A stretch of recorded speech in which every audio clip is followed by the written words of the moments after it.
അവിടെ നിൽക്ക്. ഇനി ഈ വീട്ടിൽ കാലു കുത്താൻ പോലും നിനക്ക് അവകാശമില്ല. ഇന്നലെ വരെ നീ ഒന്നിനും കൊള്ളാത്തവൻ മാത്രമായിരുന്നു. ഇന്ന് നീ നാണക്കേട് കൂടി ഉണ്ടാക്കി. നിനക്ക് ഇതിനൊക്കെ എങ്ങനെ ധൈര്യം വന്നു? എന്റെ മോളെ നീ ചതിക്കായിരുന്നില്ലേ? ഇത് നുണയാണ്. എനിക്കറിയില്ല ഇവിടെ എന്താ നടക്കുന്നതെന്ന്. നീ ഇനി കൂടുതലൊന്നും സംസാരിക്കണ്ട.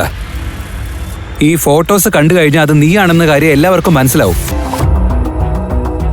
നീ ഇവിടെ എത്തിയോ? നിന്നോട് ആര് പറഞ്ഞു ഇങ്ങോട്ടേക്ക് വരാൻ? മിസ്റ്റർ ദേവ് മഹേന്ദ്ര, ഞാൻ സരിതയുടെ ഭർത്താവാണ്. എനിക്ക് വേണമെങ്കിൽ നിന്നെ ഇപ്പൊ തന്നെ തീർത്തു കളയാം. സരിതയ്ക്ക് നിന്നോട് വളരെ ബഹുമാനമാണ്. എന്നിട്ട് നീ അവളോട് എന്താ കാണിക്കുന്നേ? ഇനി എന്ത് വേണമെന്ന് സരിത ഡിസൈഡ് ചെയ്യട്ടെ. ഔട്ട്.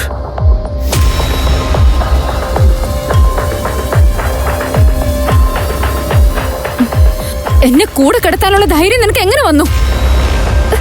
ഞാൻ എങ്ങനെ ഇവിടെ എത്തിയ?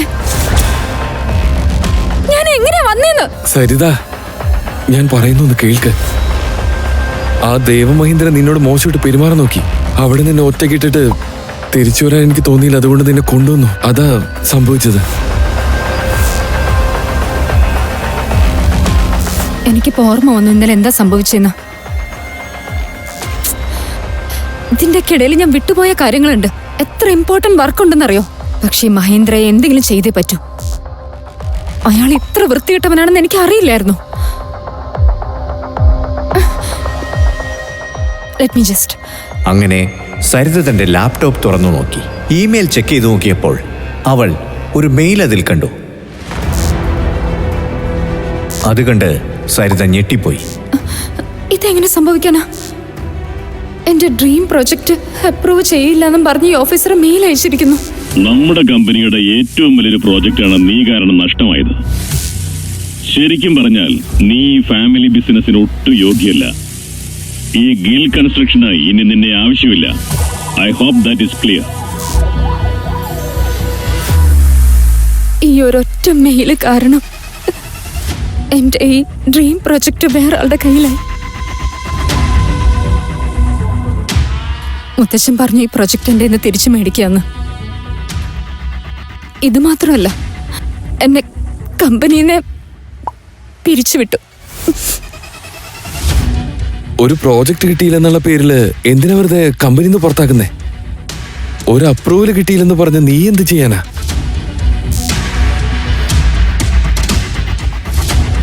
സരിത,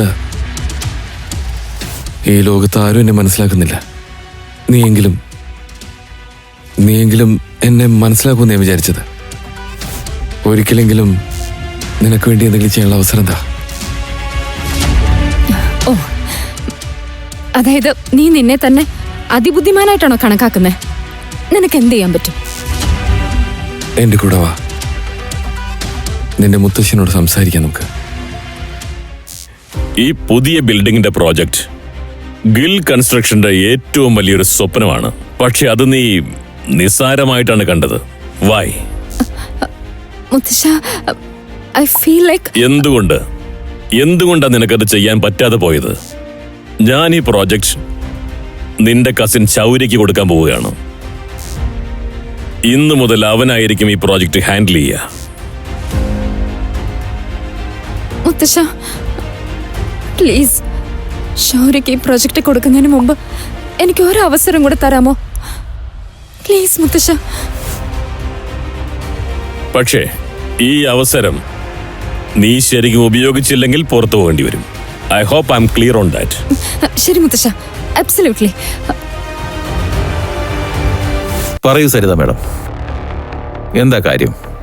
ഗിൽ കൺസ്ട്രക്ഷൻസിന്റെ ആ ബിൽഡിംഗ് ഇല്ലേ, അതിന്റെ എല്ലാ ഡോക്യുമെന്റ്സും റെഡിയാണ്.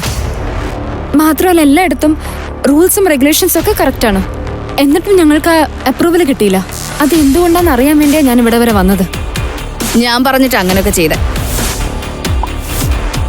കാമിനി, നീ എന്താ ഇവിടെ? ഞാൻ ഇവിടെയാ ജോലി ചെയ്യുന്നത്. നീ ഇപ്പൊ ഈ സംസാരിച്ചോണ്ടിരിക്കുന്ന സക്സേന ഉണ്ടല്ലോ, ഇതെന്റെ ഭർത്താവാ. നിനക്ക് ഞങ്ങളുടെ അപ്രൂവലിന്റെ ആവശ്യമുണ്ടെന്ന് എനിക്ക് മനസ്സിലായപ്പോ ഞാനാ ഇദ്ദേഹത്തോട് വേണ്ടാന്ന് പറഞ്ഞു. അദ്ദേഹം ഇന്ന് അത്ര വലിയ പൊസിഷനില്ല. അദ്ദേഹം വിചാരിച്ചാൽ നിനക്ക് ജോലി കിട്ടുകയും ചെയ്യും, നിന്റെ കയ്യിൽ നിന്ന് പോവുകയും ചെയ്യും. പക്ഷെ നീ ഭയങ്കര കാശുകാരല്ലേ സരിതേ? എന്നാ പോ, ആരെ കൊണ്ട് വേണമെങ്കിലും നിനക്ക് ഇഷ്ടമുള്ള പോലെ ചെയ്യിക്ക്. കാമിനി, ഞാൻ എന്തെങ്കിലും ചെയ്തിട്ടുണ്ടെങ്കിൽ അതെന്റെ തെറ്റാന്ന് സമ്മതിക്കുന്നു. ഞാൻ ഇപ്പൊ ഒരുപാട് മാറി. പ്ലീസ്, പറ്റുവാണെങ്കിൽ അതൊക്കെ ഒന്ന് മറക്ക്. എനിക്കതൊന്നും മറക്കാൻ പറ്റില്ല സരിതേ. അന്നെന്റെ കല്യാണം ഉറപ്പിച്ച ദിവസം ഞാൻ എന്റെ കൂട്ടുകാരോടൊക്കെ ആ കാര്യം സന്തോഷത്തോടെ പറയായിരുന്നു. അന്ന് നീ എന്റെ ഭർത്താവാവാൻ പോകുന്ന ആളെ കുറിച്ച് കേട്ട് എല്ലാവരും മുമ്പ് വെച്ച് അദ്ദേഹത്തെ അപമാനിച്ചു. എന്നെ നിങ്ങൾ കുറെ കളിയാക്കി. നിങ്ങൾ എല്ലാവരും എന്നെ നോക്കി കളിയാക്കി ചിരിച്ചു. ഞാൻ അവിടുന്ന് കരഞ്ഞുകൊണ്ട് ഇറങ്ങിപ്പോന്നെ. കാമിനി, ഇതേ നോക്ക്, അതൊക്കെ എന്റെ അറിവില്ലായ്മയാണ്. അതില് എനിക്ക് നല്ല കുറ്റബോധമുണ്ട്. കുറ്റബോധം തോന്നിയോണ്ട് കാര്യമൊന്നും ഇല്ല സരിതേ. അന്നത്തെ പ്രതിഫലം നീ ഇന്ന് വാങ്ങേണ്ടി വരും. അപമാനത്തിന് പകരം അപമാനം തന്നെയാ കിട്ടുക. എന്നുവെച്ചാ ഇത് നിന്റെ ഭർത്താവല്ലേ? ഇയാൾ ഇതുവരെ എന്തു വലിയ കാര്യമാ ചെയ്തേ? ഇയാൾക്ക് എന്റെ ഭർത്താവിന്റെ നേരെ നിൽക്കാൻ പോലുള്ള യോഗ്യതയില്ല. അല്ല, ഞാൻ കേട്ടു ഇയാള് നിന്റെ വീട്ടിലാ താമസിക്കുന്നേന്ന്. കമ്പനി, നീ ലിമിറ്റ് കിടക്കുന്നു. അതിന് ഞാൻ ഇതുവരെ ഒന്നും പറയാൻ തുടങ്ങിയില്ലല്ലോ സരിതേ. ശരി, എന്നാ കേക്ക്. നിനക്ക് അപ്രൂവൽ വേണമെന്നുണ്ടെങ്കിൽ നിന്റെ ഭർത്താവിനോട് പറ, എന്റെ ഭർത്താവിന്റെ മുമ്പിൽ മുട്ടുകുത്തി അപ്രൂവലിന് വേണ്ടി യാചിക്കാനായിട്ട്. കമ്പനി, നീ പുറത്തേക്കുള്ള വാതിൽ അവിടെയാ സരിതേ. ഹോ, ചില കാര്യങ്ങളൊക്കെ വിധിയാണടോ. So sad. ഈ പ്രൊജക്ട് ചെയ്യാനുള്ള വിധി എനിക്ക് മാത്രമാ. ഈ കാര്യം നിനക്കെങ്ങാനും കിട്ടിയിരുന്നുവെങ്കിൽ ഞാൻ എങ്ങനെ സമാധാനമായിട്ടിരിക്കും? നിന്നെ ഈ കമ്പനിയിൽ നിന്ന് എങ്ങനെയെങ്കിലും ഞാൻ പുറത്താക്കും. നീ വെറുതെ ടെൻഷനൊന്നും ആവണ്ട.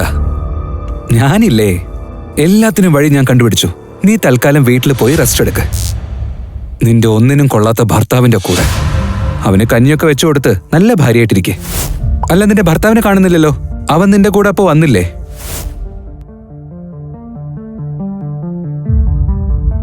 ആ കണ്ണാടിക്കുള്ളിൽ എന്താണ് സംഭവിക്കുന്നതെന്ന് പുറത്തുനിന്ന് വ്യക്തമായി കാണാമായിരുന്നു. ആ നിമിഷം സരിത കണ്ടത് അവളെ ശരിക്കും ഞെട്ടിച്ചു കളഞ്ഞു. അകത്ത് ആകാശ് സ്റ്റാഫിന് മുന്നിൽ വെച്ച് കേണപേക്ഷിക്കുകയായിരുന്നു അപ്രൂവലിന് വേണ്ടി.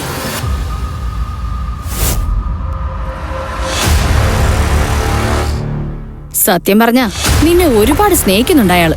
അയാൾ നിനക്ക് വേണ്ടി എന്തും ചെയ്യും. നിനക്ക് എവിടെ നിന്ന് കിട്ടി ഇങ്ങനെ ഒരാള്? അത് വിട്. കൺഗ്രാചുലേഷൻസ്, നിനക്ക് ഞങ്ങളുടെ അപ്രൂവൽ കിട്ടിയിട്ടുണ്ട്. പക്ഷെ ഇതെങ്ങനെ സംഭവിച്ചു? ഞാൻ നിങ്ങളുടെ ഹസ്ബൻഡിന് പൈസ കൊടുത്തതാ. ആ പൈസ നിനക്ക് തിരിച്ചു കിട്ടും. എനിക്ക് എന്റെ കണക്ക് തീർക്കുന്നതായിരുന്നു പ്രധാനം.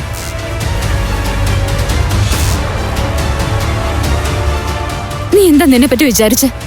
എന്തിനിങ്ങനെയൊക്കെ ചെയ്തേ? നീ എന്താ വിചാരിച്ചത്? നീ ഇങ്ങനെയൊക്കെ ചെയ്താൽ നഷ്ടപ്പെട്ടതൊക്കെ ഇവക്ക് തിരിച്ചു കിട്ടുമെന്നാ? ഞാനുള്ളപ്പോ അതൊരിക്കലും നടക്കാൻ പോകുന്നില്ല. നീ മാത്രമല്ല, ഈ ലോകത്ത് ആര് വിചാരിച്ചാലും സരിതയെ തടയാൻ ഞാൻ സമ്മതിക്കില്ല. ഓ, നീ ഇവളെ എത്ര കാലം പ്രൊട്ടക്ട് ചെയ്യുമെന്ന് എനിക്കൊന്ന് കാണണം. ഞാനുള്ളപ്പോ നീ എന്ത് ചെയ്യുമെന്ന്.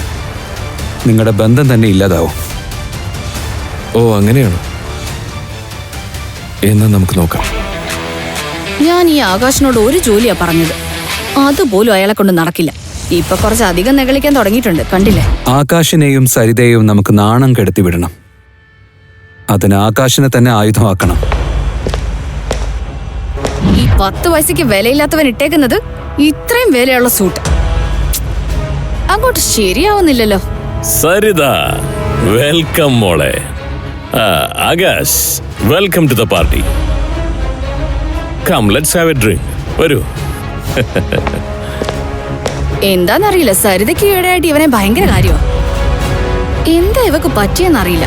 ശരിയാ, ഇന്ന് രണ്ടും കുറച്ച് ഓവറാണ്. ഞാൻ എന്താ ചെയ്യാൻ പോകുന്നെന്ന് നീ കണ്ടോ? അല്ല ആകാശ്, നിനക്ക് ഈ സ്യൂട്ട് എവിടെ നടാ കിട്ടിയേ? ഓ, ഭാര്യ വീട്ടിൽ നിൽക്കുന്ന ഒരു ഭർത്താവ് ഭാര്യയുടെ ചെലവിലായിരിക്കുമല്ലോ ഇതൊക്കെ വാങ്ങിക്കുക. എന്നാലും ഇത് വാങ്ങിച്ചിടുമ്പോ നിനക്കെങ്കിലും ലേശം നാണം തോന്നുന്നുണ്ടടാ. അതെ ചേട്ടാ, ഇവൻ പറഞ്ഞൊന്നും നിങ്ങൾ കാര്യമാക്കണ്ട. ഒന്നുമില്ലേലും ചേട്ടൻ നമ്മുടെ വീട്ടിലല്ലേ സ്ഥിരതാമസം. അല്ലെങ്കിലും വലിഞ്ഞു കയറി നിൽക്കുന്നവർക്ക് നമ്മൾ വേണ്ടേ ചെലവിന് കൊടുക്കാൻ? അല്ലേ? പിന്നെ നിങ്ങൾ നിങ്ങളുടെ ഭാര്യയുടെ ചെലവിൽ അടിച്ചു പൊളിച്ച് കഴിയുന്നതിൽ ഇത്ര തെറ്റെന്താ? അയ്യോ സോറി. ഇതാ നോക്ക് സന്ധ്യ, നിനക്ക് തോന്നുന്നുണ്ടോ സരിതയ്ക്ക് ഇവനെ ശരിക്കും ഇഷ്ടമാണെന്ന്? നിനക്ക് അങ്ങനെ എന്താ തോന്നുന്നില്ലേ? നീ അങ്ങോട്ട് നോക്കിയേ, ഭർത്താവിനെ വിട്ടിട്ട് അവൾ എന്താ ചെയ്യുന്നെന്ന്. ആ, അത് ശരിയാ.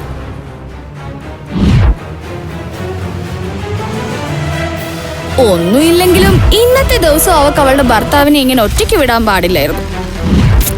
ചേട്ടാ, പിന്നെ വിട്ടുകളാ, വാ നമുക്ക് എൻജോയ് ചെയ്യാം. വേണ്ട, ഞാൻ കുടിക്കില്ല. അയ്യോ കമോൺ ആകാശ്, പാർട്ടിക്ക് വന്നാ ഇങ്ങനെയൊക്കെ ചെയ്തല്ലേ പറ്റൂ. നീ ഇത് കുടിക്കില്ല. കുടിക്കടോ, കുടിക്ക്. Yes, that's like A good boy. ഏയ് ചേട്ടാ, ഞാൻ തന്നാ കുടിക്കില്ലേ? ഇങ്ങനെയൊക്കെ ചെയ്യാവോ? ദേ ദേ കുടിച്ചേ കുടിച്ചേ കുടിച്ചേ. ആ വേഗം വേഗം വേഗം വേഗം വേഗം. ആ കുടിച്ചോ കുടിച്ചോ കുടിച്ചോ. ആ ആ അങ്ങനെ തന്നെ ചേട്ടാ.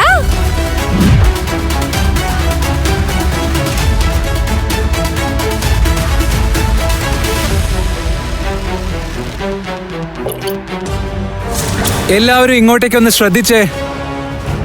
ഇതാണ് ഞങ്ങളുടെ വീട്ടിലെ മരുമകൻ. നിങ്ങൾ ഇവന്റെ വേഷം കണ്ടില്ലേ? ഇവന് പ്രത്യേകിച്ച് ഒരു ജോലിയുമില്ല, വല്ല വരുമാനവും ഉണ്ടോ? കുടുംബത്തിന് വേണ്ടി ഒന്നും ചെയ്യുന്നുമില്ല. ഇവനിവിടെ ജീവിക്കുന്നത് തന്നെ ഞങ്ങളുടെ ഔദാര്യത്തിലാ. ഓ, നിങ്ങൾ രണ്ടുപേരും കൂടി ഇതിനു വേണ്ടിയാണല്ലോ എനിക്ക് മദ്യം തന്നത്.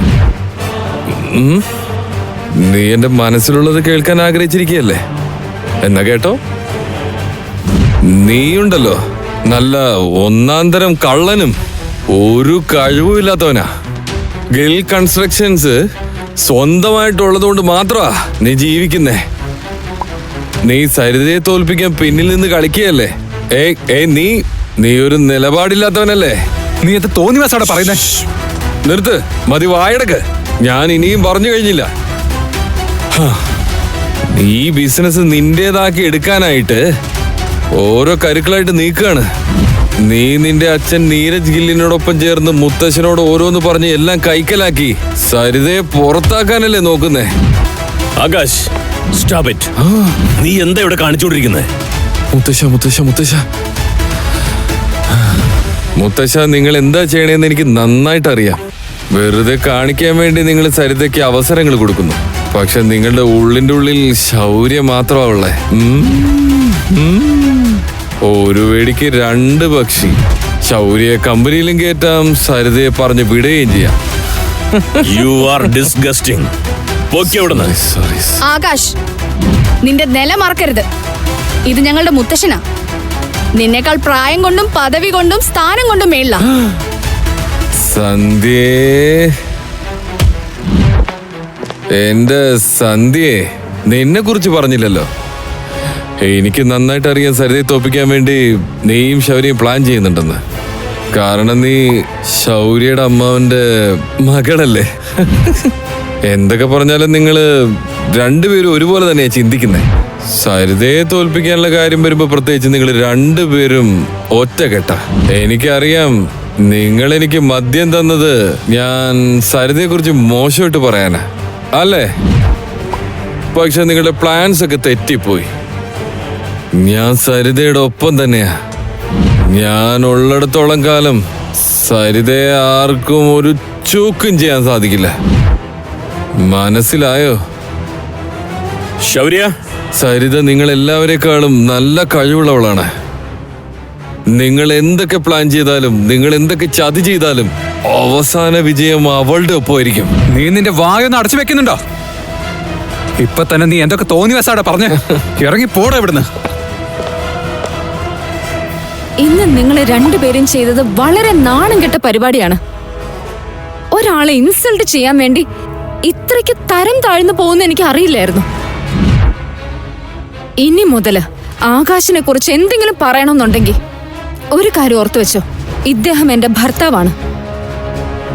ഇനി നിങ്ങൾ എന്തൊക്കെ ചെയ്തെന്ന് പറഞ്ഞാലും ഈ ഒരു ബന്ധം അകലാൻ പോകുന്നില്ല. അതുകൊണ്ട് ഇനി മുതല് ആകാശിനെതിരായി എന്തെങ്കിലും ചെയ്തു എന്ന് ഞാൻ അറിഞ്ഞ ഞാൻ ആരും വെറുതെ വിടില്ല. വാ പോ. ഇവിടെ എന്താ നടക്കുന്നേ? കള്ളു കുടിച്ചവൻ പറയുന്നത് നമ്മൾ ശ്രദ്ധിക്കേണ്ട ആവശ്യമില്ല. പക്ഷെ ആ സരിതയോ, അവൾ എങ്ങനെ അവന്റെ കൂടെ ജീവിക്കുന്നേ?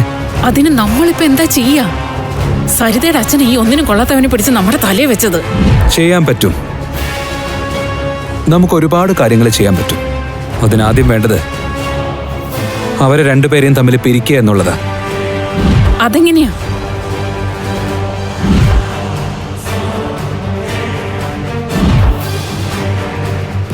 ശരി, നിനക്ക് ചെയ്യാൻ പറ്റുന്ന ഒക്കെ നീ ചെയ്തോ. പക്ഷെ ഒരു കാര്യം ഓർമ്മ വെക്കണം, സരിതയ്ക്ക് ഒന്നും സംഭവിക്കാൻ പാടില്ല. അതാലോചിച്ച് പേടിക്കണ്ട, സരിതയ്ക്ക് ഒന്നും സംഭവിക്കില്ല. ഇന്നിവിടെ സംഭവിച്ചതിന് പിന്നില് സന്ധ്യയും ശൗര്യം തന്നെയാണ്. എന്നാലും എനിക്ക് അവരോട് നന്ദിയുണ്ട്. അതുകൊണ്ടല്ലേ ആകാശിന്റെ മനസ്സിലെ ഫീലിങ്സ് ഒക്കെ പുറത്തു വന്നത്. ഇനി എനിക്ക് ധൈര്യമുണ്ട്. എന്തൊക്കെ സംഭവിച്ചാലും ആകാശ് എന്റെ കൂടെ തന്നെ ഉണ്ടാവുന്നു.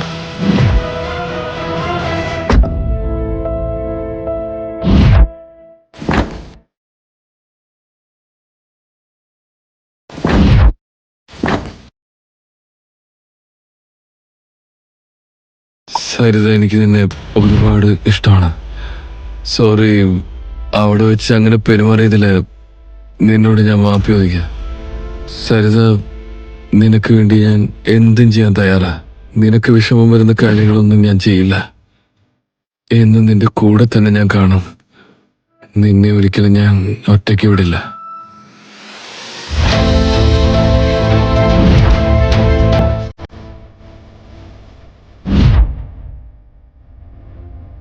എന്തുപറ്റി? ഇല്ല, ഒന്നുമില്ല.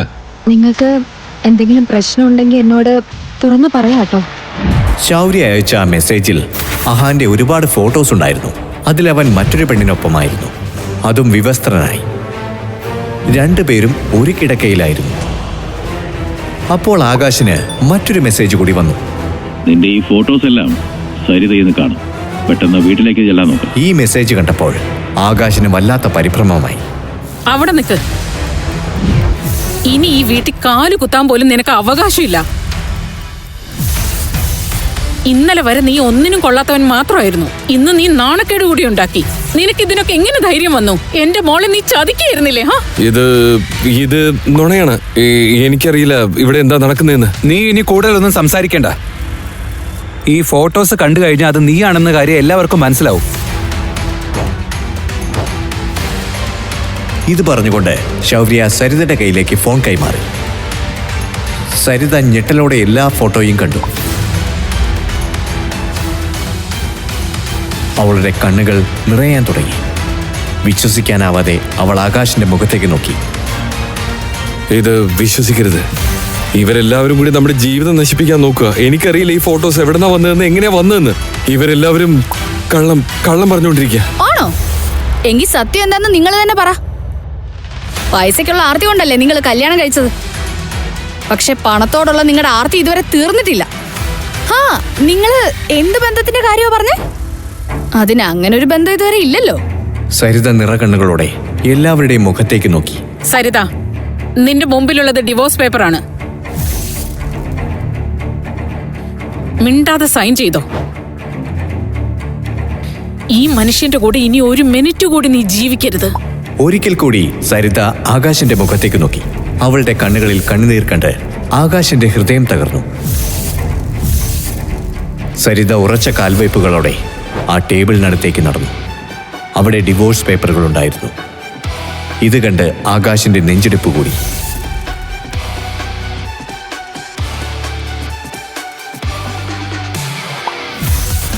സരിത, നീ എന്താ ആലോചിക്കുന്നേ?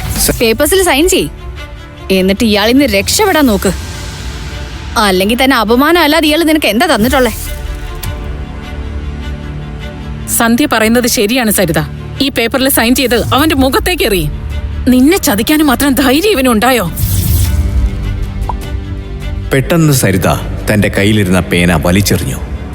ഇത് കണ്ട് ശൗര്യയും സന്ധ്യയും അത്ഭുതപ്പെട്ടു. അപ്പോൾ യാമിനി ഉറക്കെ പറഞ്ഞു, സരിത, നിനക്കെന്താ പറ്റിയേ? ഈ മനുഷ്യൻ നിന്നെ ചതിച്ചതാണ് മോളെ. സരിത, നിനക്കെന്താ വട്ടാണോ?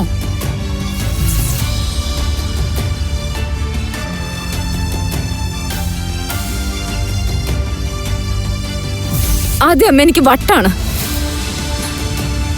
ഞാനും ആകാശം തമ്മിലുള്ള ബന്ധം അകറ്റാൻ വേണ്ടി നിങ്ങളൊക്കെ ഇത്രയ്ക്കും ചെയ്യുന്ന എനിക്ക് വിശ്വസിക്കാൻ പറ്റുന്നില്ല.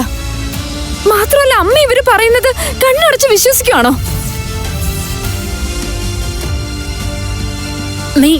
നീ എന്താ പറഞ്ഞു വരുന്നേ? ദേവ് മഹേന്ദ്ര എന്നോട് മാപ്പ് ചോദിക്കാൻ വന്നതാ. അയാൾ എന്നോട് പറഞ്ഞു ശൗര്യയും സന്ധ്യയും കൂടി ആകാശിനെ അന്നൊരു ദിവസം ക്ലബിൽ വിളിച്ചിരുന്നു. അതേസമയം മഹേന്ദ്രയും അവിടെ ഉണ്ടായിരുന്നു എന്നാ പറഞ്ഞേ. ആകാശിനെ ബോധം കെടുത്തി ഏതോ ഒരു പെണ്ണിനെ കൂട്ടിച്ചേർത്ത് കുറെ വൃത്തികെട്ട ഫോട്ടോസ് എടുത്തു. എന്നിട്ട് അതും കാണിച്ച് ഞങ്ങൾ തമ്മിലുള്ള ബന്ധം അകറ്റണം. ഏത് മഹേന്ദ്രൻ? എനിക്കറിയില്ല. നിന്നെ ആരെങ്കിലും വല്ല കള്ളം പറഞ്ഞ് പറ്റിച്ചതാവും.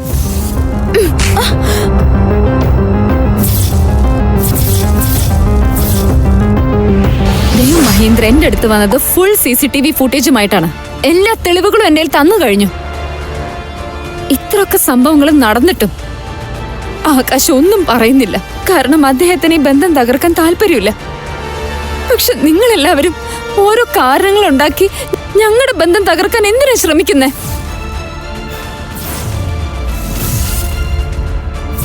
ഈ ഒരൊറ്റ കാരണം കൊണ്ട് ഞാൻ നിങ്ങളെ രണ്ടുപേരെ ഇവിടുന്ന് അടിച്ചിറക്കാൻ പോവാ.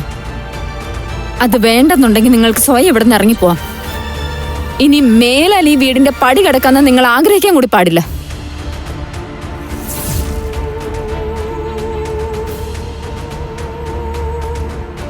നോക്കു സരിത, ശൗര്യയും സന്ധ്യയും ഇത് ചെയ്തതാണോന്ന് എനിക്കറിയില്ല.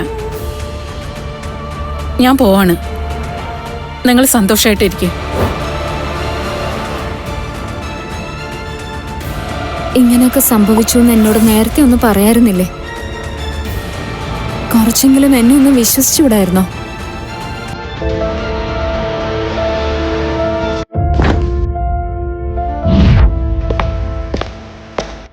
Good morning. ഇന്നലെ എന്താ സംഭവിച്ചതെന്ന് എനിക്ക് ഓർമ്മയില്ല. ഞാൻ എന്തെങ്കിലും മോശമായിട്ട് നിന്നോട് പെരുമാറിയിട്ടുണ്ടെങ്കിൽ നീ എന്നോട് ക്ഷമിക്കണം. ഇന്നലത്തേക്ക് വേണ്ടി റിയലി സോറി. ഈ കോഫി കുടിക്കേ? ആക്ച്വലി എനിക്ക് ഒന്ന് ഫ്രഷ് ആവാനുണ്ട്. കുറേ ജോലിയുണ്ട്. ഞാൻ പോയി വന്നിട്ട് കുടിക്കാം.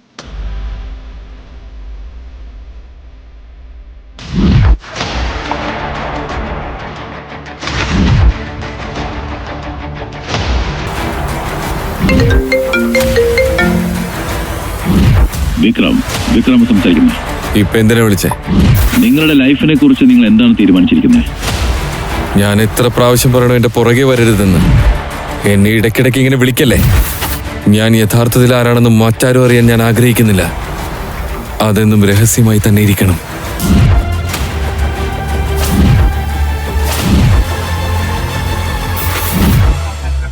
ഈ കഥ തുടർന്ന് കേൾക്കുന്നതിനായി ഇപ്പോൾ തന്നെ പോക്കറ്റ് FM ആപ്പ് ഇൻസ്റ്റാൾ ചെയ്യൂ. Link in description.